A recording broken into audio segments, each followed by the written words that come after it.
ఆలయ ప్రతిష్ఠ పండగ కోసము యేసు ప్రభు వారు యెరూషలేము దేవాలయానికి వచ్చారు అని చెప్పి ఉన్నాను. మరి యేసు ప్రభు వారు అక్కడ ఆయన యొక్క దైవత్వపు రుజువులు అనగా క్రీస్తు నేనే అని చెప్పుకున్న ఆ విధానాన్ని బట్టి అక్కడున్న శాస్త్రులు, పరిసయ్యులు, యూదులు ప్రభువు మీద అనేకమైన ఆరోపణలు చేయటమే కాక రాళ్ళెత్తి ఆయన చంపాలని చూసినప్పుడు యేసు ప్రభు వారు అక్కడ దేవాలయం నుండి తప్పించుకొని మరి ఎక్కడికి వెళ్తారంటే పెరియా అనే ప్రాంతమునకు వెళ్తారు. మరి ఈ పెరియా అనే ప్రాంతము బైబిల్లో ఉందా అంటే మన పరిశుద్ధ గ్రంథములో పెరియా అనే ప్రాంతము రాయబడలేదు. కానీ యోధా చరిత్రకారుడైన జోసిఫస్ అను చరిత్రకారుడు ఆయన పెరియా ప్రాంతమునకు వెళ్ళారు. ఆ ప్రాంతంలో కూడా యేసు ప్రభువారు మొదట పరిచర్య చేయటం ప్రారంభించారు అని రాయటము, చరిత్రలో లిఖించటము జరిగింది. అనగా ఈ పెరియా అనే ప్రాంతము చరిత్రలో ఉంది అనేది మనకు అర్థమవుతుంది. నేటి దినాల్లో ఈ పెరియా అనే ఈ ప్రాంతాన్ని ట్రాన్స్ జోర్డాన్ అని పిలుస్తూ ఉన్నారు. ఈ పెరియా ప్రాంతంలో ప్రభువు బోధిస్తూ గలిలయ ప్రాంతము గుండా ఆయన మరలా యెరూషలేమునకు వస్తూ ఉంటారు. లూకా సువార్త 13వ అధ్యాయము 22వ వచనము నుండి 24వ వచన భాగమును ఈనాడు ధ్యానాంశముగా ఎంచుకొని మనము వాక్య ధ్యానము చేద్దాం, చదువుదాం. ఆయన యెరూషలేమునకు ప్రయాణమై పోవుచు బోధించుచు పట్టణములలోను గ్రామములలోను సంచారము చేయుచుండెను. ఒకడు, ప్రభువా, రక్షణ పొందువారు కొద్దిమందేనా అని ఆయనను అడుగగా, ఆయన వారిని చూచి, ఇరుకు ద్వారమున ప్రవేశింప పోరాడుడి, అనేకులు ప్రవేశింపజూతురు గాని వారి వలన కాదని మీతో చెప్పుచున్నాను అనెను. దేవునికి మహిమ కలుగునుగాక.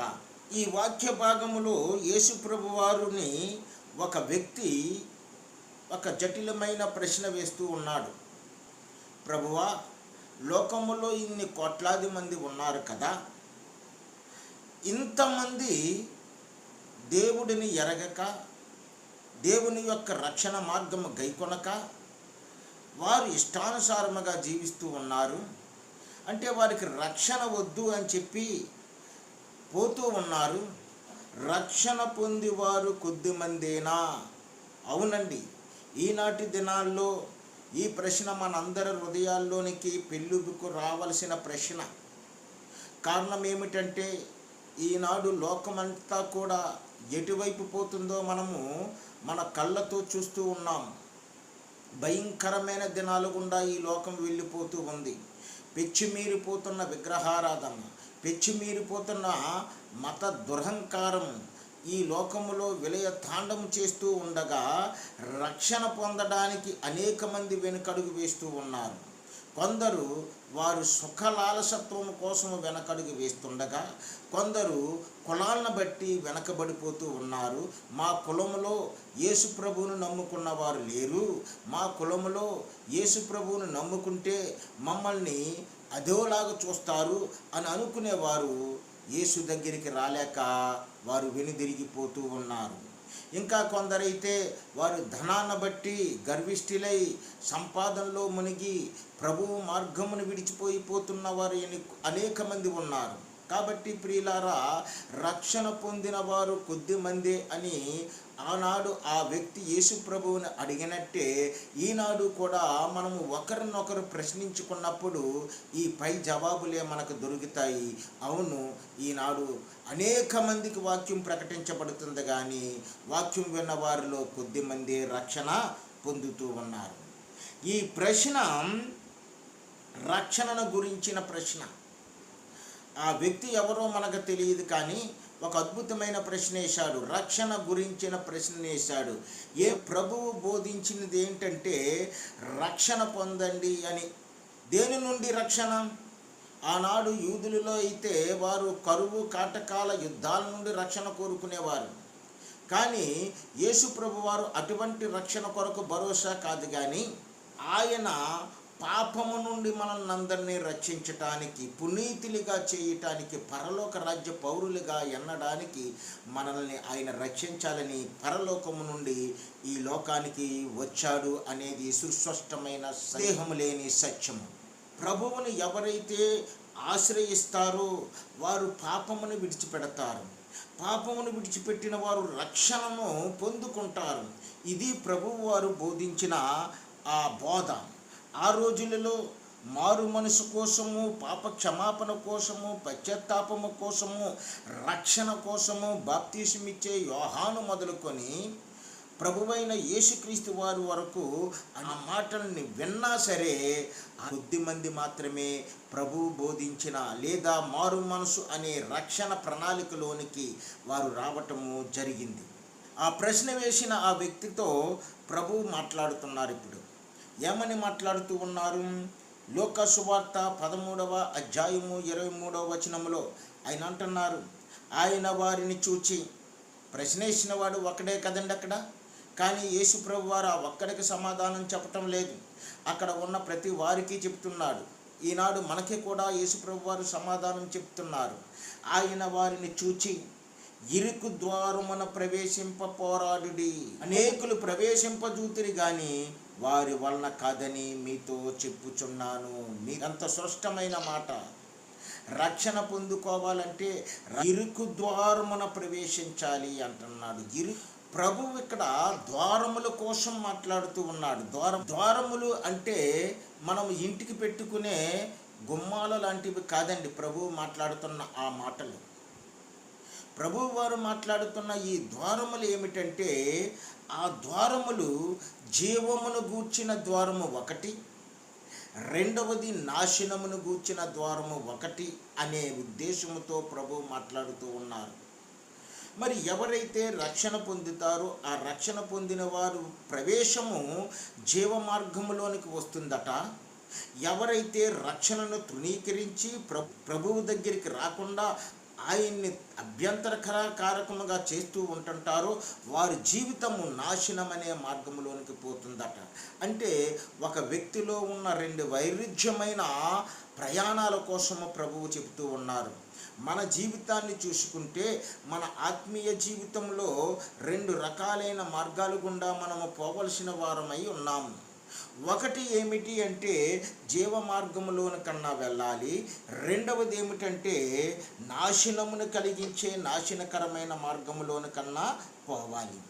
ఇదే విషయాన్ని యేసుప్రభు వారు కొండ మీద ప్రసంగములో కూడా ప్రస్తావిస్తారు. మత్తయి సువార్త 7వ అధ్యాయము 13-14 వచనాలు ఏమంటుంది ఇక్కడ వాక్యము?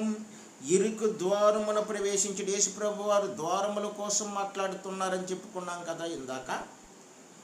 ఇరుకు ద్వారము యేసుప్రభు వారు ఆ చెప్పిన మాటని ఇక్కడ ఇంకా విపులంగా మనం నేర్చుకోవడానికి ప్రయత్నం చేస్తూ ఉన్నాం.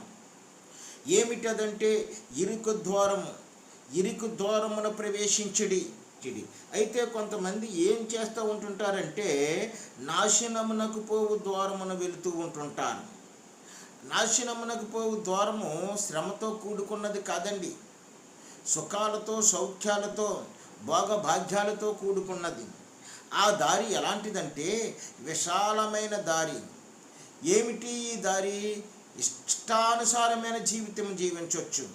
ఒక వ్యక్తి భయము భక్తి లేక ఎవరైనా చూస్తున్నారు, ఎవరైనా మనల్ని చూసి అభ్యంతరపడతారు అనే ఆ ఉద్దేశాలు ఏమీ ఎరగక నిస్సిగ్గుగా సిగ్గులేనితనముతో జీవించే జీవితము విశాలమైన మార్గము, విశాలమైన దారిగా ఇక్కడ చూస్తూ ఉన్నాం. మరి దాని ద్వారా ప్రవేశించే వారు చాలామంది ఉన్నారటండి. ఈ లోకంలో నువ్వు అనేక చోట్ల చూస్తూ ఉన్నావు. అది విశాలమైన దారి. ఎంతోమంది ఈనాడు ఆ విశాలమైన దారిలోకి వెళ్తూ ఉన్నారు. విశాలమైన దారిలో ఏముందండి? విచ్చలవిడితనం ఉంది. ఇష్టానుసారంగా జీవించవచ్చు, ఇష్టానుసారంగా బ్రతకొచ్చు, ఇష్టానుసారంగా ప్రవర్తించవచ్చు, ఇష్టానుసారమైన పనులు చెయ్యొచ్చు. ఏ బాధరబందీ లేదు. అలాంటి ఇష్టానుసారంగా జీవించే జీవితము, ఆ సుఖాలతో సుఖాసక్తులతో జీవించే జీవితాన్ని కొంతమంది కోరుకుంటూ అదే నిజమైన జీవితము అని చెప్పి, ఆ నిజమైన జీవితంలోనే తృప్తి ఉందని చెప్పి వారు వెతుక్కుంటూ దాని వెంట అలాగ పోతూ ఉన్నారు. మరి 1998వ సంవత్సరంలో నాకు తెలిసిన ఒక వ్యక్తి, చాలా మంచి వ్యక్తి, ఆ మంచి వ్యక్తి మంచిగానే జీవిస్తూ ఉండేవాడు. రాను రాను స్నేహితుల స్నేహాల వల్ల చెడిపోయాడు. ఈ చెడిపోయిన వ్యక్తి ఇష్టానుసారంగా జీవించటం అలవాటు చేసుకున్నాడు. అనేకమైన వ్యసనాలు, ఆ వ్యసనాలకు తోడు విపరీతమైన బుద్ధులు, ఆ బుద్ధులతో ఇష్టానుసారమైన ప్రవర్తనతో అక్కడ ఇక్కడ ఎక్కడెక్కడో తిరిగి మొత్తానికి తన జీవితాన్ని ఏం చేసుకున్నాడంటే భ్రష్టత్వానికి అప్పగించేసుకుని వేశ్యలతో తిరగటం మొదలుపెట్టాడు. ఇతనికి అలా వెళ్తున్నప్పుడు నేను చాలా చక్కగా ఎంజాయ్ చేస్తున్నాను, నాకు నచ్చిన వాటిని నేను అనుభవిస్తున్నాను అనుకున్నాడు. కానీ కొన్నాళ్ళకి ఏం జరిగిందంటే అతని దేహము క్షీణించటం ప్రారంభించింది, నీరసపడిపోవటం ప్రారంభించాడు. ఏమిటి రోజు నీరసపడిపోతున్నావు అని చెప్పి ఆ ఇంట్లో వాళ్ళు అతన్ని ఒక హాస్పిటల్కి తీసుకెళ్తే హాస్పిటల్లో టెస్టులన్నీ చేసిన తర్వాత అతనికి ఒక భయంకరమైన రోగం వచ్చింది అని చెప్పి అక్కడ నిర్ధారణ అయింది. ఏమిటి ఆ భయంకరమైన రోగం అంటే ఎయిడ్స్ అనే రోగం అతని జీవితాన్ని కబళించేస్తుంది. అతని జీవితంలో ఉన్న రక్త కణాలను తినేస్తుంది, శరీర కణాలను తినేస్తుంది, రోగ నిరోధక శక్తిని పాడు చేసేస్తుంది. రోజు రోజుకు అతను శల్యమైపోతూ ఉన్నాడు, బక్క చిక్కిపోయాడు, ఎముకలకి మాంసం అంటుకుపోయింది. చివరకు ఆ రోగము అతన్ని తీసుకొని పోవటమే కాకుండా అతన్ని మరణానికి అప్పగించటమే కాకుండా ఆ ఇంట్లో వాళ్ళకి దుఃఖాన్ని కలిగించింది. ఎందుకు ఇలా జరిగిందంటే విచ్చలవిడితనం. నేను విశాలమైన మార్గంలో వెళ్ళిపోతున్నాను, నన్ను ఆఫ్ చేసేవాడు ఎవడూ లేదు, నన్ను అడిగేవాడు ఎవడూ లేడు, నా జీవితము నా ఇష్టము అనుకునేవారు ఇలాంటి పరిస్థితుల్లో చిక్కుబడిపోతూ ఉంటారు. అతనితో ఆగిందా? ఆ వ్యాధి తన భార్యకు కూడా వచ్చేసింది. ఇప్పుడు పిల్లలు అనాథలైపోయారు, పిల్లలు దిక్కులేని వారైపోయి ఆ భార్య కూడా చనిపోయింది. అయ్యో, ఆ పిల్లను చూసే ఎవ్వరూ లేకుండా పోయారు. విశాలమైన దారి ఇప్పుడు కూడా బాధనే మిగులుస్తుందండి. ఇక్కడ బాధను మిగులుతుంది. చివరకు ప్రభువును అంగీకరించకుండా రక్షణ పొందకుండా చేసి చివరకు ఈ దారి ఎక్కడికి తీసుకుపోతుందంటే ప్రతి మనిషిని కూడా నరకానికి తీసుకొని పోతూ ఉంది. ఎందరో వ్యక్తులు చూడండి, సిగరెట్ కాల్చుకరా లంగ్స్ పాడైపోతాయి అంటారు. ఆ సిగరెట్ పెట్టి మీద బొమ్మలు కూడా ఉంటాయి.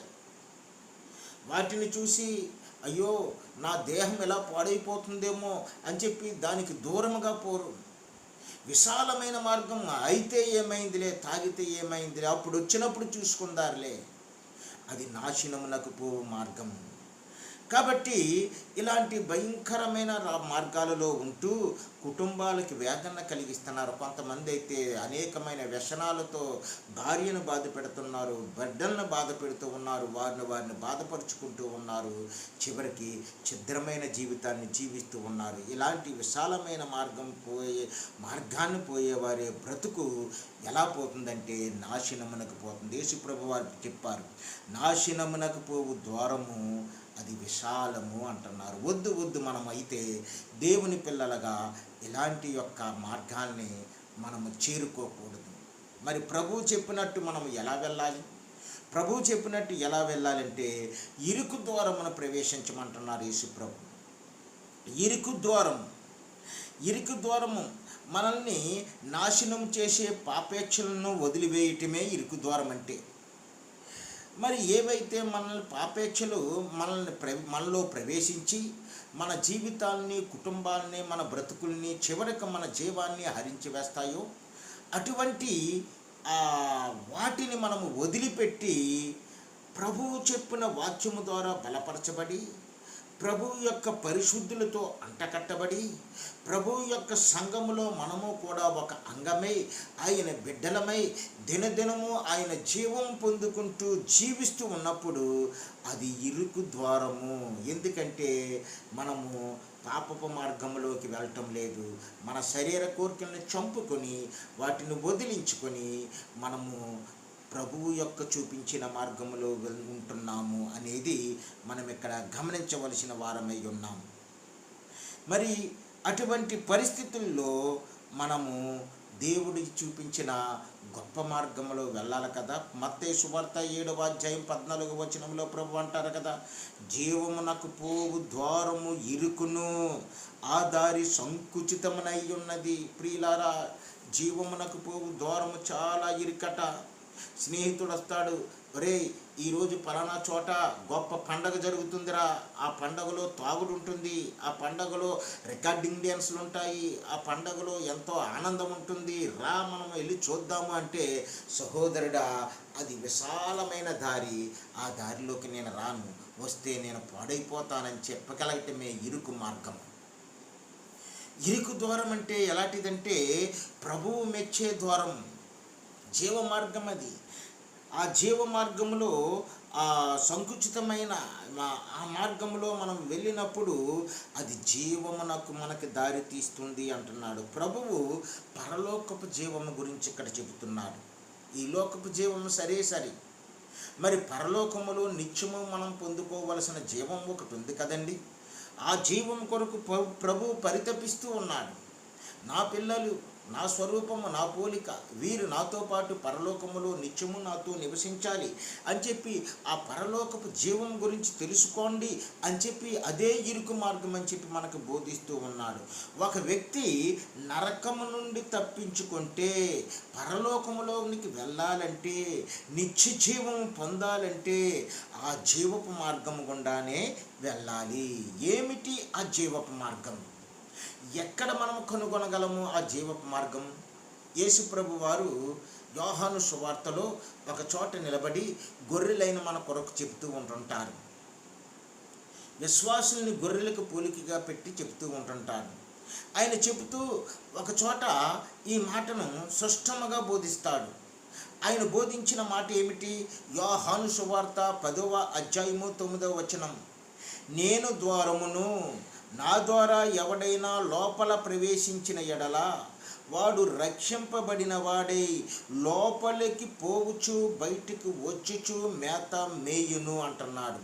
విశ్వాసులారా, విశ్వాసముతో జీవిస్తున్న నా పిల్లలారా, నేను నిజమైన కాపరిని. ఆ కాపరిని కాబట్టి నేను మీకైన ద్వారము. నేనే నిజమైన ద్వారము, నేనే నిజమైన మార్గం. ఇంకో చోట అంటున్నాడు కదా ఆయన, నేనే జీవము, మార్గము, సత్యము అంటున్నాడు. నా ద్వారా ఎవడైనా లోపలికి ప్రవేశిస్తే, ఏమిటి లోపలికి ప్రవేశించడం అంటే రక్షణలోనికి వస్తే, పాపమును విడిచిపెట్టి లోకమును ద్వేషించుకొని ప్రభువు మార్గంలోనికి వస్తే, వచ్చినవాడు రక్షింపబడిన వాడై రక్షణ పొందుకొని ఏం చేస్తాడట? లోపలికి వచ్చుచు, అంటే ప్రభువు సాన్నిధానములోనికి వచ్చుచు, అక్కడ వాక్యమును నేర్చుకొనిచు, ఆత్మను పొందుకొనిచు, మరలా బయటికి వచ్చుచు, మరలా లోనకు వచ్చుచు ఏం చేస్తాడట? మేత మేయిచూ ఉంటాడట, మేత మేయిస్తూ ఉంటాడట. అంటే బయటికి వచ్చినా దేవుని యొక్క తలంపు ఉంటుంది, లోపలికి వెళ్ళినా దేవుని యొక్క తలంపు ఉంటుంది. బయటకు వచ్చిన వాక్యపు వెలుగు నీలో ఉంటుంది, లోపలికి వచ్చిన వాక్యపు వెలుగు నీలో ఉంటుంది. ప్రభువు మార్గము ఎప్పుడు వెలుగుతో నిండుకున్న మార్గమే. అందుకే యోహాను సువార్త 1వ అధ్యాయం 4వ వచనం ఇలా చెబుతుందండి, ఆయనలో జీవము ఉండెను, ఆ జీవము మనుష్యులకు వెలుగై ఉండెను. యేసు ప్రభువులో ఏముంది? జీవముంది. ఎండిపోయిన చెట్టును చూసినప్పుడు, పచ్చని చెట్టును చూసినప్పుడు ఎండిపోయిన చెట్టులో జీవం లేదని స్పష్టంగా అర్థమైపోతుంది. అది ఎప్పటికైనా అగ్నితోటి కాల్చివేయబడుతుంది. మరి పచ్చని చెట్టును చూసినప్పుడు ఇందులో జీవం ఉంది.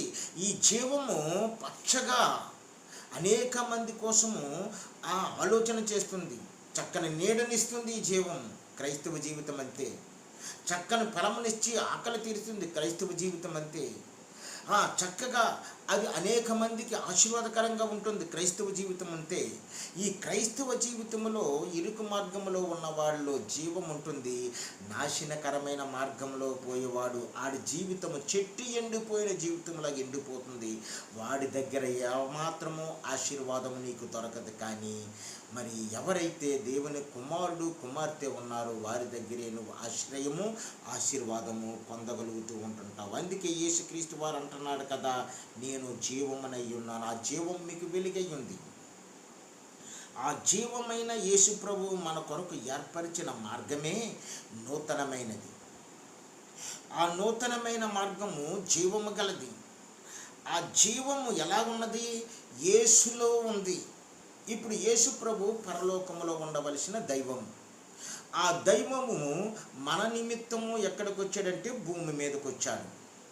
ఈ భూమి మీదకి వచ్చిన ఈ దైవము యేసు ప్రభువు ఒక రక్షణ ప్రణాళికను చేత పట్టుకుని మనందరినీ ఆ జీవ మార్గంలోనికి, ఆ ద్వారములోనికి తీసుకురావాలని వచ్చాడు. ఇరుకు మార్గంలో నుండి తీసుకువెళ్ళాలని. ఏమిటి ఆ ద్వారము? ఆయన శరీరమే ద్వారము. ఆయన శరీరము ఏమైందట? చేల్చబడింది. అంటే ఒక ద్వారముగా మారింది మనకు ఆయన శరీరము. చేల్చబడిన ఆయన శరీరము మనకు ద్వారమైపోయింది. ఆయన సిలువలో చేల్చబడ్డాడు. కొరడాల చేత కొట్టబడి చేల్చబడ్డాడు. వాక్యం అంటుంది ఆయన శరీరము మన కొరకు చేల్చబడినది అంటుంది. అంటే మనకు మార్గము చేయబడింది ఆయన శరీరం ద్వారా. యెరూషలేము దేవాలయంలో యేసు ప్రభు వారిని సిలువ వేస్తూ ఉన్నప్పుడు, అక్కడ ఆయన సిలువ మీద విలవిల్లాడుతూ ప్రాణమును ఆత్మను అప్పగించి ఉన్నప్పుడు, అక్కడ దేవాలయపు తెర నడిమికి చీలబడినది అని ఉంటుంది. ఆ తెరే యేసు ప్రభువుగా మనకు కనపడుతున్నాడు. యేసు ప్రభువు సిలువ మీద చేల్చబడుతున్నాడు. ఆ చేల్చబడినప్పుడు పరిశుద్ధమైన ఆ ప్రదేశంలోనికి మనకు ప్రవేశం వస్తుంది. ఆ పరిశుద్ధమైన ప్రవేశంలోనికి, ఆ మందిరములోనికి, ఆ దేవుని ఉన్న ఆ చోటనే పరలోకములోనికి మనము ఆ చేల్చబడిన ఆ తెర ద్వారా లోపలికి వెళ్ళగలుగుతూ ఉన్నాము. ఆ తెరే యేసు ప్రభువు యొక్క శరీరం. ఆ శరీరము నూతనమైనది. ఆ శరీరము పరలోకమునకు ప్రవేశాన్ని కలిగించేది. హెబ్రీయులకు రాసిన పత్రికలో హెబ్రీయుల గ్రంథకర్త 10వ అధ్యాయంలో 19వ వచనము నుండి మనకు కొన్ని మాటలు చెప్పడానికి ఇష్టపడుతూ ఉన్నాడు. సహోదరులారా, యేసు మన కొరకు ప్రతిష్ఠించిన మార్గమున, అనగా నూతనమైనదియు జీవము గలదియు ఆయన శరీరము అను తెర ద్వారా ఏర్పరచబడినదియునైన మార్గమున, ఆయన రక్తము వలన పరిశుద్ధ స్థలమునందు ప్రవేశించుటకు మనకు ధైర్యము కలిగి ఉన్నది గనుక అంటున్నాడు. మనకే చెప్తున్నాడు ఆయన. సహోదరులారా, మీరు ఎంత మాత్రము నాకు ద్వారములు మూసిపోయాయి, నేను వెళ్ళే దారి లేదు అనుకుని నువ్వు దిగులు చెందమాక. ఎందుకంటే ఎప్పుడైతే యేసుప్రభు మన కొరకు పరలోకాన్ని విడిచి లోకానికి వచ్చి ఆయన శరీరమును చీల్చుకున్నాడో, ఆయన శరీరము చేల్చబడిందో, ఆ చేల్చబడిన శరీరము ద్వారా మనకి ఏం కలుగుతుందట? యేసు మన కొరకు ప్రతిష్ఠించిన మార్గము దొరుకుతుంది. ఇదిగో మీ కొరకు నేను ఒక మార్గాన్ని ప్రతిష్ఠిస్తున్నాను, ఆ ప్రతిష్ఠించిన మార్గమే జీవ మార్గము అని ఆ మార్గం దొరుకుతుంది. ఆ మార్గము ద్వారా నూతనమైనదియు, పాతవి ఇంకా మనలో ఉండకూడదు. ఎప్పుడైతే ఇరుకు దూరములోనికి నువ్వు వచ్చేసావో, ప్రభువు చూపించే జీవ మార్గంలోకి నువ్వు అడిగెట్టేశావో, ఇక నీలో నూతనమైనవే రావాలి. సినిమా హాల్కి పోయి నేను సినిమా చూసేస్తాను, లేదా ఇంకో చోట సినిమా చూసేస్తాననే పాతవి నీలో ఉండకూడదు. పాత పోకడలు నీలో ఉండకూడదు. పాత మాటలు నీలో ఉండకూడదు. పాత స్వభావం నీలో ఉండకూడదు. నూతనమైన వాడిగా మారిపోతున్నావు, నూతనమైన కుమార్తెవు నువ్వు అయిపోతున్నావు. అటువంటి సందర్భములో జీవము గలన ఆయన శరీరము తెరగా చేయబడింది, చేల్చబడింది, మధ్యకు చేల్చబడింది. చేల్చబడిన ఆ తెర ద్వారా ఏర్పరచబడనైన మార్గం ఏమిటంటే పరిశుద్ధ స్థలానికి మార్గము. యెరూషలేములో ఉన్న దేవాలయము పరలోకానికి సాదృశ్యం. ఆ తెర వెనక ఏముందట? పరిశుద్ధమైన స్థలం ఉంది. ఇప్పుడు పరలోకము పరిశుద్ధమైనది. ఆ పరిశుద్ధమైన పరలోకములోనికి ప్రవేశించాలంటే పాపివైన నీకు తెర అనేది అడ్డుగా ఉంది. ఆ తెర చీల్చబడాలి. ఆ తెర నడిమికి విభజించబడాలి. ఆ విభజించబడే తెర ప్రభువుని సమీపించటానికి, పరిశుద్ధ స్థలములోకి వెళ్ళడానికి పాపినైన నీకు నాకు మనందరికీ అభ్యంతరకరముగా అడ్డుగా ఉన్నప్పుడు ఆ తెర సాదృశ్య రూపంగా ఎవరు మారిపోయారంటే ప్రభువైన యేసుక్రీస్తు మారిపోయి ఆయన అంటున్నాడు కదా, ఏర్పరచబడినదైన ఆ శరీరము చేల్చబడట ద్వారా ఒకటి, రెండవదిగా ఏమిటంటే ఆయన రక్తము వలన మన కొరకు రక్తమును క్రయధనముగా ఆయన చెల్లించాడు. ఆయన రక్తము వలన పరిశుద్ధ స్థలమందు మనకు ప్రవేశము కలుగుతుంది. యెరూషలేము దేవాలయములో ఉన్న పరిశుద్ధ స్థలమని నువ్వు అనుకో మాకు సుమా. పరలోకము అనే పరిశుద్ధ స్థలములో నీకు ప్రవేశము ఎప్పుడు కలుగుతుందంటే యేసు యొక్క రక్తము ద్వారా, ఆయన చేర్చబడిన శరీరము ద్వారా కలుగుతుంది. కాబట్టి నువ్వు తక్షణము ఇప్పుడే ఏం చేయాలంటే రక్షింపబడాలి. నువ్వేం చేయాలి? రక్షింపబడాలి. రక్షణ లేని వారు ఎవరైనా ఇప్పుడు రక్షింపబడాలి. రక్షణ పొందిన వారు ఆ రక్షణలో కొనసాగటానికి వెనుతిరిగి చూడకూడదు. ప్రభువు అంటారు కదా, అందులో అనేక మంది ప్రవేశింపచూతురు కానీ వారు ప్రవేశించలేరు అంటారు. ప్రవేశించలేరు అనే ఆ వర్గములో మనం ఉండకూడదు.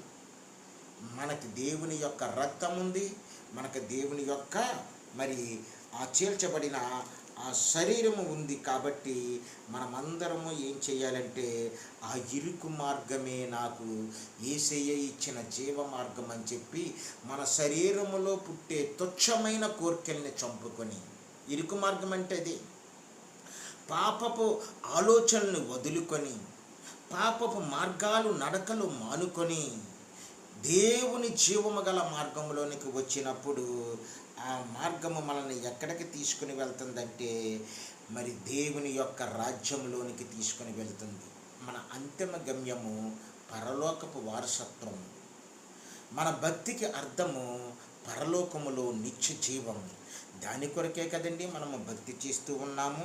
కాబట్టి మనము ఇరుకు మార్గమున వెళ్ళాలి. అయితే ఈ లోకములో ఉన్న ప్రజలు ఏం చేస్తున్నారంటే ఇరుకు మార్గము వారికి ఇష్టము లేక, పాపాన్ని వదిలిపెట్టలేక వారు విశాల మార్గమున పోతున్నారు. స్వార్థముతో వెళ్తున్నారు, శరీరేచ్ఛలతో వెళ్తున్నారు. ఇతర దేవుల్ని ఆరాధిస్తూ అవే మమ్మల్ని మోక్షానికి తీసుకెళ్తాయని భ్రమ పెడుతూ వారు ఆ మార్గంలోనికి వెళ్ళి చివరకు నరకపు ద్వారానికి చేరుకుపోతూ ఉన్నారు. ప్రియమైన విశ్వాసి, దేవుడు రెండు మార్గాలు ఉన్నాయని చెప్పాడు.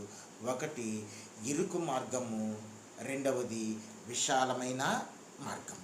ఎవరైతే ఈ విశాలమైన మార్గంలో పోయి వారి జీవితమును అంతం చేసుకుంటారో, అంతం వరకు నడిపించుకుంటారో వారికి నాశనమే. ప్రకటన గ్రంథము 20వ అధ్యాయము 15వ వచనం, ఎవని పేరైనను జీవగ్రంథమందు వ్రాయబడని ఎడల వాడు అగ్నిగుండములో పడవేయబడును. ఈ లోకము జీవితములో సరి ఇది ఎప్పటికైనా అంతమైపోయేది. నిత్యము జీవించే ఒక జీవితం ఉందని మర్చిపోకు. ఆ మరిచిపోయావా నువ్వు ఈ లోకములో ఇదే జీవితమని భ్రమలో పడి నరకములోకి పోతావు సుమా. ఇప్పుడు ఇక్కడ నరకములోకి పోయేవారు ఎవరట? ఎవరి పేరైతే కింద పుట్టినోట్లో చూస్తే ఎవడైతే జీవగ్రంథములో వ్రాయబడలేదో అని చెప్తున్నాడు. వ్రాయబడిన ఎడల వాడు అగ్నిగుండములో పడదోయబడును అంటుంది దేవుని వాక్యం. కాబట్టి మనము అగ్నిగుండంలోనికి పోయేవారు కాదు, కానీ ఇరుకు మార్గములో గుండా వెళ్ళి శరీర కార్యాలను జయించి, పాపేచ్ఛలను జయించి, ప్రభువు మార్గములో నడిచి ఆయన హృదయాన్ని సంతోషపరిచి మనము పరలోకములోని ప్రభువులో సేద తీరే వాళ్ళము, విశ్రాంతి పొందే వాళ్ళము, ఆయన మహిమలో నిత్యము జీవించే వాళ్ళము. అలా ఉండడానికి ఈరోజు ఒక తీర్మానం మనం చేసుకోవాలి. ఆ తీర్మానం ఏమిటంటే, మన మార్గం ఏది, మన ద్వారం ఏది, ఇరుకు ద్వారమా, విశాల ద్వారమా, జీవ మార్గమా, నాశనకరమైన మార్గమా?